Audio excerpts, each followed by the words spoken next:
Hello students, last lecture में हम लोगों ने पढ़ा था कि वो कौन कौन से फैक्टर्स हैं जो किसी भी गैस के एब्जॉर्प्शन को अफेक्टेड करते हैं। कौन कौन से ऐसे फैक्टर्स हैं जो किसी भी गैस को जब वो किसी सॉलिड के ऊपर एब्जॉर्ब होती है तो उसको अफेक्टेड करते हैं। तो इसमें हम लोगों ने कई सारे फैक्टर्स के बारे में बात की थी। हम लोगों ने टेम्परेचर के बारे में भी बात की थी कि टेम्परेचर जो है वो कैसे अफेक्टेड करता है गैसों का एब्जॉर्प्शन। जब किसी भी सरफेस पर, किसी भी सॉलिड के सरफेस पर होता है तो टेम्परेचर का अपना एक बहुत ही महत्वपूर्ण रोल होता है। ध्यान रखने की बात ये होती है कि टेम्परेचर के बढ़ने पर या टेम्परेचर के घटने पर जो रेट ऑफ एब्जॉर्प्शन होगा या जो अमाउंट ऑफ गैस एब्जॉर्ब होगी उसके अमाउंट पर क्या प्रभाव पड़ता है। तो ये चीजें हम लोगों ने देखी थी कि चूंकि एब्जॉर्प्शन जो है वो एक एक्सोथर्मिक प्रोसेस है। एब्जॉर्प्शन एक एक्सोथर्मिक प्रोसेस होने के कारण अगर हम ली-चैटलियर प्रिंसिपल अप्लाई करते हैं तो अगर हम टेम्परेचर को इंक्रीज करेंगे तो ऐसे में जो एब्जॉर्प्शन की मात्रा होगी, जो गैसियस क्वांटिटी होगी, जो अमाउंट ऑफ गैस होगी जितनी एब्जॉर्ब होनी चाहिए वो नहीं होगी, क्योंकि ऐसी कंडीशन में इक्विलिब्रियम जो होगा वो बैकवर्ड शिफ्ट होने लगेगा और एब्जॉर्प्शंस की जगह पे डिसॉर्प्शंस होना शुरू हो जाएगा। ऐसा हम लोगों ने पढ़ा था।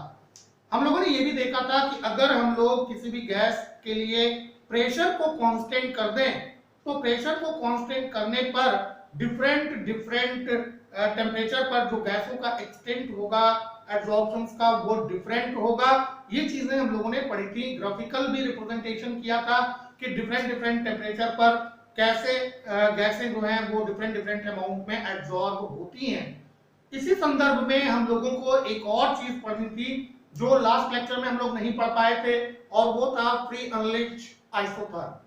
फ्री अनलिच्ड आइसोथर्म के बारे में बात करना था। 1909 में फ्री अनलिच्ड आइसोथर्म आया था और फ्री अनलिच्ड ने क्या बताया था? फ्री अनलिच्ड ने बताया था कि डिफरेंट टेम्परेचर पर जो गैसों का एब्जॉर्प्शन होता है उसको सिंपली हम लोग क्या कर सकते हैं? प्रेशर के साथ कोरिलेट कर सकते हैं। यानी डिफरेंट टेम्परेचर पर जो गैसों का एब्जॉर्प्शन होगा अगर एक सिंगल कर्व में देखें तो इस तरह से होगा, एक सिंगल कर्व में देखें तो इस तरह से आएगा और मैक्सिमम अमाउंट जो होगा एब्जॉर्प्शंस का वो जिस प्रेशर पर होता है, ये प्रेशर जो है उसको हम लोग पीएस कहते हैं या सैचुरेशन प्रेशर कहते हैं। उन्होंने क्या किया? फ्री अनलिच्ड ने बताया, उन्होंने बताया कि अगर इसको हम लोग क्या मान लें, अगर इस एक्सिस को हम लोग मान लेते हैं x by m यानी एक्सटेंट ऑफ एब्जॉर्प्शन या amount of gas which can be absorb, अगर इसको x by m मान लेते हैं और इसको हम प्रेशर मान लेते हैं तो जो ग्राफ प्लॉट करना है वो x by m और प्रेशर में प्लॉट करना है। तो अगर हम लोग देखें तो पहले स्टार्टिंग में जैसे जैसे प्रेशर इंक्रीज होता जाता है अमाउंट ऑफ गैस जो एब्जॉर्ब होनी है वो भी इंक्रीज होता चला जाता है। तो अगर इस ग्राफ को हम लोग तीन पार्ट में डिवाइड कर दें, एक पार्ट ये कर लें और एक पार्ट ये कर लें, बल्कि इसको और आगे बढ़ा लें, थोड़ा सा और आगे बढ़ा लें, यहाँ पे इतना कर लें, तो तीन पार्ट में डिवाइड कर लें तो ऐसी कंडीशन पर क्या दिख रहा है हमको? अगर यहां से देखें तो ये लगभग एक स्ट्रेट लाइन है और स्ट्रेट लाइन जो होती है वो हमें क्या बताती है? स्ट्रेट लाइन हमें डायरेक्टली प्रोपोर्शनलशिप का रिलेशन बताती है। यानी इससे हमें पता चलता है कि x by m is directly proportional to p। x by m जो है वो डायरेक्टली प्रोपोर्शनल है किसके? p के। लेकिन अगर इससे आगे चलते हैं हम तो ये कर्व जो है वो थोड़ा सा प्रेशर वाले एक्सिस की तरफ झुकता हुआ जाता है। यानी ये मॉडरेट कंडीशन है कि अगर और हम प्रेशर को बढ़ाते हैं तो x by m जो है वो मॉडरेट होता जाता है, लेकिन अगर हम PS पर पहुंच जाएं तो ये सबसे हाईएस्ट प्रेशर होगा। इसके बाद की बात अगर हम करें तो प्रेशर चाहे जितना बढ़ा लें जो एक्सटेंट ऑफ एब्जॉर्प्शन है वो नहीं बढ़ता है। तो इसी चीज को इन्होंने एक रिलेशन के अकॉर्डिंग बताया। क्या चीज बताया इन्होंने बताया कि x by m is directly proportional to p to the power 1 by n और n की वैल्यू जो होती है वो 0 से 1 के बीच में होगी कोई भी। जो n की वैल्यू होगी वो 0 से 1 के बीच में आएगी। तो अभी इसमें तीन कंडीशंस निकलती हैं। अगर हम इस पे प्रोपोर्शनैलिटी कांस्टेंट लगाएं तो x by m that is equal to kp to the power 1 by n। अब अगर इसको log में रख दें तो हमको क्या मिल जाएगा, log x by m that is equal to k log k plus 1 by n log p। ये रिलेशन हमको मिल जाता है, यही जो है वो फ्री अनलिच इक्वेशन कहलाता है। तो अब तीन कंडीशंस आएगी, क्या चीज कि एट लो प्रेशर पर x by m is directly proportional to कितना, डायरेक्टली प्रोपोर्शनल टू p, यानी x by m that is equal to कितना, kp। लेकिन मॉडरेट प्रेशर पे अगर हम लोग बात करें, एट मॉडरेट प्रेशर, अगर मॉडरेट प्रेशर पर बात करें तो x by m directly proportional to p to the power 1 by n, या x by m that is equal to k p to the power 1 by n, जहां पे n की value जो होगी वो 0 से 1 के बीच में आएगी। लेकिन अगर हाई प्रेशर पर बात करते हैं, हाई प्रेशर पर, अगर हाई प्रेशर पर बात करते हैं तो ऐसी कंडीशन में x by m is directly proportional to p not, यानी यहाँ पे एक्सटेंट ऑफ एब्जॉर्प्शन जो होता है that is independent of pressure, वो प्रेशर से इंडिपेंडेंट होगा। तो x by m that is equal to k p not, हम जानते हैं x to the power 0 that is equal to कितना 1, यानी x by m जो होगा वो कांस्टेंट हो जाता है किस पे, हाई प्रेशर पर। तो this is known as Freundlich isotherm. इसी को हम लोग क्या कहते हैं, फ्री अनलिच आइसोथर्म कहते हैं। तो आइए हम लोग अब इसको समझ लिए हैं, इसको सिस्टमैटिकली नोट करते हैं कि कैसे क्या होगा। तो सबसे पहले डालिए heading Freundlich isotherm, Freundlich isotherm.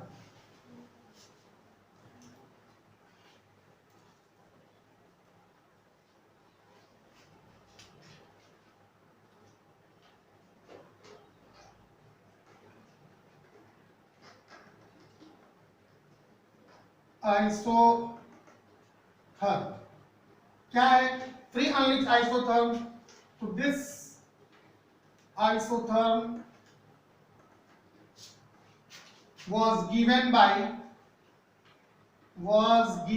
by free अनलिच in 1909 में इस आइसोथर्म को फ्री अनलिच ने दिया था, और बताता क्या है, it shows the variation, it shows the variation of the amount of gas,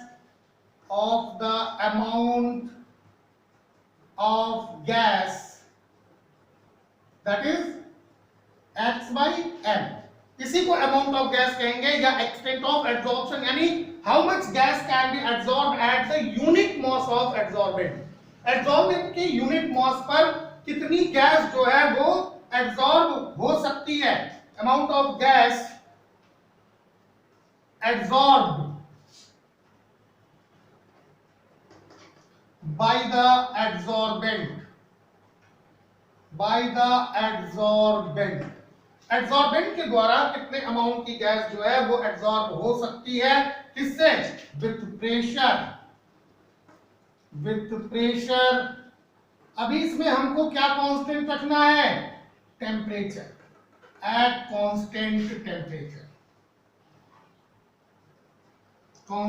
temperature पर। तो ये आइसोथर्म जो है वो फ्री अनलिच के द्वारा 1909 में दिया गया। ये बताता क्या है, ये वेरिएशन बताता है x by m और प्रेशर में, किस पे, कांस्टेंट टेम्परेचर पर। और इसी को हम लोग एक कर्व के द्वारा रिप्रेजेंट करते हैं, और वो कर्व जो होता है वही एब्जॉर्प्शन आइसोथर्म कहलाता है। तो this variation is expressed by a curve called adsorption isotherm, adsorption isotherm, ये कर्व जो है वही क्या कहलाएगा, एड्सॉर्प्शन आइसोथर्म कहलाता है। तो क्या रिलेशनशिप मिलती है एड्सॉर्प्शन आइसोथर्म में? हम लोगों ने पढ़ा कि जो रिलेशनशिप मिलती है x by m that is equal to kp to the power 1 by n, यही रिलेशन जो है वो एड्सॉर्प्शन आइसोथर्म में मिलता है। हम लोगों ने देखा भी कि ये कर्व इस तरह से होता है, इसको हम लोग एक यहाँ देख लेते हैं, एक जो मॉडरेट है यहाँ देख लेते हैं और एक हाई प्रेशर पर देख लेते हैं। तो एक मॉडरेट प्रेशर होगा, एक लो प्रेशर पर होगा और एक किस पे होगा, हाई प्रेशर पर होता है। तो इसी को हम लोग फ्रेंडलिच आइसोथर्म कहते हैं। जो हाई प्रेशर होगा इसको हम लोग क्या कहेंगे, पीएस कहते हैं। क्या कहते हैं इसको, पीएस। तो इतनी चीजें क्लियर हो गई होंगी आप लोगों को।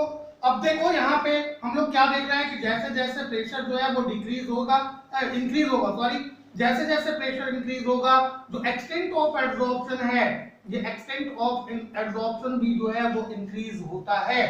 तो रैपिडली इंक्रीज होता है, लगभग स्ट्रेट लाइन मिल रही है यहाँ पे, ये स्ट्रेट लाइन मिल रही है।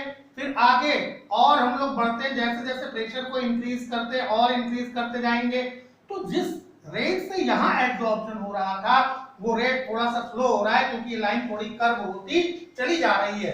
तो ये एक मॉडरेट प्रेशर पर है, जबकि जब प्रेशर हाई हो जाता है तो ये बिल्कुल parallel to the pressure axis हो जाती है। इसका मतलब कि no more adsorption are taking place at the surface of adsorbent.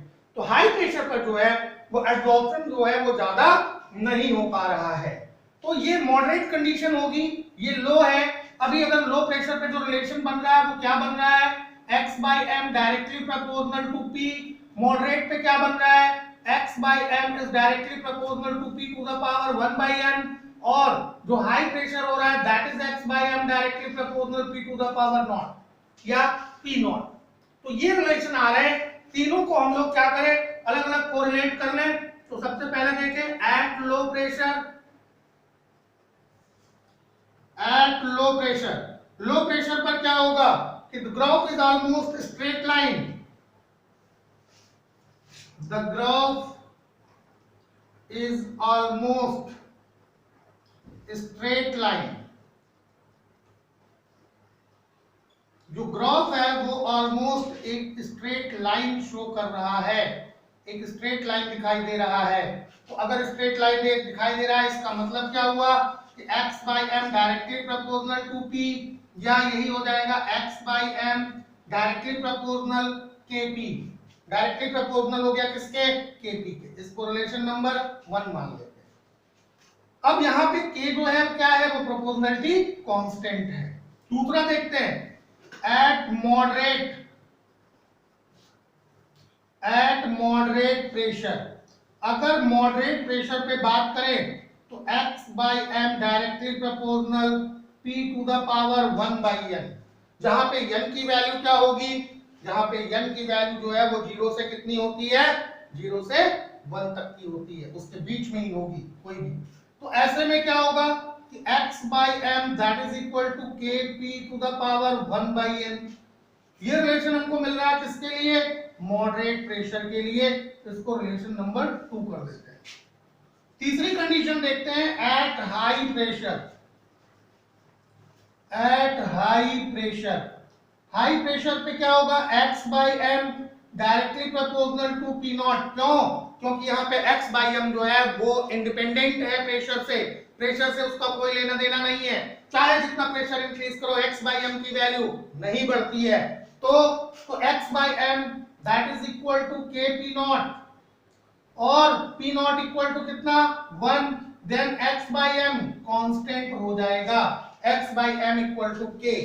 तो ये तीनों कंडीशंस जो है वो मिल जाती हैं। इसको हम लोग लिख सकते हैं कि रिलेशन नंबर ये क्या है, 3 है। तो तीनों रिलेशन से हमें जो है वो क्लियर हो रहा है, क्या चीज तीनों रिलेशन से क्लियर हो रहा है कि अगर हम लोग प्रेशर को इंक्रीज करते हैं कांस्टेंट टेम्परेचर पर, तो पहले जो होता है वो गैसों का एब्जॉर्प्शन अधिक से अधिक होता है, उसके बाद मॉडरेट होता है एब्जॉर्प्शन, और जब प्रेशर हाई हो जाता है तो ऐसी कंडीशन में जो एब्जॉर्प्शन है वो नहीं होता है। यानी एब्जॉर्प्शन जो है वो कांस्टेंट हो जाता है, अमाउंट ऑफ गैस कांस्टेंट हो जाती है और ज्यादा गैस को हम एब्जॉर्ब नहीं करा सकते हैं। तो इसको आप लोग सॉल्व कर लीजिए फटाफट। अभी हम लोग एक चीज जो पहले हमने आपको बताया कि जो एब्जॉर्प्शन आइसोथर्म था फ्रीडम लिच का, जिसमें एक जो रिलेशन मिला x by m equal to k to the power 1 by n, क्योंकि मैक्सिमम टाइम पे जो गैसों का एब्जॉर्प्शन होगा वो मॉडरेट प्रेशर पर ही होता है। मॉडरेट प्रेशर पर, बहुत लो प्रेशर तो होना नहीं है और प्रेशर भी बहुत हाई नहीं होना है। तो this relation is valid, x by m that is equal to kp to the power 1 by n, यही रिलेशन जो है वो वैलिड होता है। इसको अगर कैलकुलेट करें तो लॉगरिथम डाल के कैलकुलेट कर सकते हैं। log 10 x by m that is equal to log k plus 1 by n log p। This equation is valid for all kinds of absorption. सभी प्रकार के एब्जॉर्प्शन के लिए यही रिलेशन जो होगा वो वैलिड होगा और इसी को हम लोग क्या कहते हैं, एब्जॉर्प्शन फॉर्मूला कहते हैं या एब्जॉर्प्शन इक्वेशन कहते हैं या फ्री अनलिंक्ड एब्जॉर्प्शन इक्वेशन कहते हैं। तो फटाफट इसको नोट कर लीजिए, फिर हम लोग देखते हैं आगे कि जो एब्जॉर्प्शन आइसोबार्स है वो क्या है, एब्जॉर्प्शन आइसोबार किसे कहते हैं, और अगर हम लोग इस चीज को ग्राफिकली प्लॉट करें तो हमें ग्राफ कैसा मिलेगा, log x by m that is equal to log k plus 1 upon n log p। तो अगर हम लोग ग्राफिकली प्लॉट करें तो हमें ग्राफ कैसा मिलता है, बता लें। चलिए भाई, इस इक्वेशन को हम लोग ग्राफ बनाते हैं और ग्राफ के द्वारा हम लोग 1 by n की वैल्यू को कैलकुलेट कर सकते हैं। तो अगर हम लोग यहाँ पे ग्राफ बनाएं तो कैसा ग्राफ मिलेगा, देखो इस तरह से ग्राफ मिलेगा, ये ग्राफ मिलेगा। जो ये एक्सिस है, ये एक्सिस क्या बताती है, ये log x by m को बताती है, जबकि ये एक्सिस क्या बताएगी, ये log p को बताएगी। तो ये जो इंटरसेप्ट बना, ये इंटरसेप्ट क्या बताता है, ये इंटरसेप्ट बताता है log k के बारे में। अब यहाँ पे अगर हम लोग कोई पॉइंट देखें और यहाँ से ऐसे स्लोप डालें तो स्लोप जो होगा वो क्या बताएगा, ये slope that is equal to 1 by n, slope जो होता है वो 1 by n को बताता है। तो अगर इस इक्वेशंस को हम ग्राफिकली रिप्रेजेंट करें तो इस तरह से ग्राफ बनेगा। ग्राफ में इंटरसेप्ट जो है वो log k को बताता है, इंटरसेप्ट क्या बताएगा, log k को, जबकि जो ये एक्सिस है एक्सटेंट ऑफ गैस वाली, ये log x by m को, ये log p को, तो स्लोप जो होगा वो 1 by n को रिप्रेजेंट करता है। तो इस तरह से हम लोग इसको ग्राफिकली रिप्रेजेंट कर सकते हैं। इतनी चीजें हो गई। अब जरा इसकी लिमिटेशन को डिसाइड करते हैं। लिमिटेशन, जो फ्री अनलिंक्ड का आइसोथर्म था, एब्जॉर्प्शन आइसोथर्म, उसकी कुछ लिमिटेशंस थी। क्या क्या लिमिटेशंस थी इनकी, सबसे पहली चीज कि free unlinked absorption isotherm is that it fails eight high pressure. सबसे पहली चीज कि हाई प्रेशर पर ये क्या हो जा रहा था, फेल हो जा रहा था। तो it fail eight high pressure, ये हाई प्रेशर पर जो था वो फेल्योर था पूरी तरह से। हाई प्रेशर पे जो एक्सटेंट ऑफ एब्जॉर्प्शन होगा वो कितना होगा, ये चीज फ्री अनलिंक्ड जो थे वो अपने आइसोथर्म से नहीं बता पाए। दूसरी चीज जो थी, दूसरी चीज क्या चीज थी कि it is only applicable eight low pressure, ये केवल लो प्रेशर पर जो है वो एप्लीकेबल था, हाई प्रेशर पे इसका कोई मतलब नहीं था। तो ये दो बहुत ही महत्वपूर्ण लिमिटेशंस थी और इन कमियों को दूर किया किसने, 1916 में लैंगम्यूर ने जो फ्री अनलिंक्ड के आइसोथर्म में जो शॉर्टकमिंग्स थी, जो ड्रॉबैक्स थे, उन ड्रॉबैक्स को दूर किया लैंगम्यूर ने।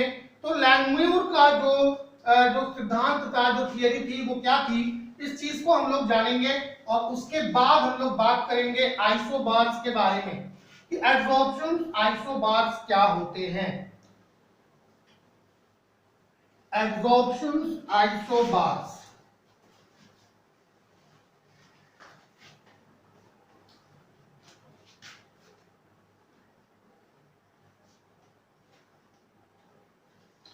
Langmuir's concept of adsorption. एड्सॉर्प्शंस के लिए लैंगम्यूर का कॉन्सेप्ट क्या था? लैंगम्यूर ने क्या बताया एड्सॉर्प्शंस के लिए? लैंगम्यूर का क्या मानना था? तो सबसे पहली चीज तो हम लोग ये जानेंगे कि लैंगम्यूर ने किया क्या। लैंगम्यूर